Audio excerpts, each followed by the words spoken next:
এই টেপি, হ্যাঁ কি হয়েছে মা? তোর ব্যাগ থেকে আমি এই গোলাপ আর এই চকলেটটা পেলাম, এগুলো তোকে কে দিয়েছে? এগুলো মায়ের হাতে কি করছে? হ্যাঁ, কাল স্যার আমাদের এক্সাম নিয়েছিল আর আমি ওই এক্সামে খুব ভালো রেজাল্ট করেছি, তাই আমরা যারা যারা ভালো রেজাল্ট করেছি স্যার আমাদেরকে একটা করে গোলাপ ফুল আর একটা করে ক্যাডবেরি দিয়েছে মা। হ্যাঁ, তুই ভালো রেজাল্ট করেছিস বলে স্যার তোকে এই গোলাপ আর এই চকলেটটা দিয়েছে? হ্যাঁ, বাহ। ওই দেখ, বলতে না বলতে তোর স্যার ফোন করেছে। দাঁড়া দাঁড়া, ধরি ধরি।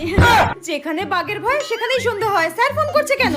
হে ভগবান বাঁচাও। হ্যাঁ স্যার বলুন। টেপি 2 সপ্তাহ ধরে পড়তে আসছে না কেন? টেপি 2 সপ্তাহ ধরে পড়তে যাচ্ছে না?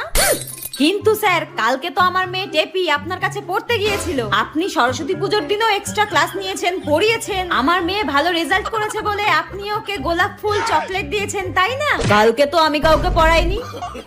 ঠিক আছে, আপনি রাখুন, আমার মেয়েকে আমি দেখছি। টেপি তুই আজকে শেষ আমার হাতে, তোকে আজকে আমি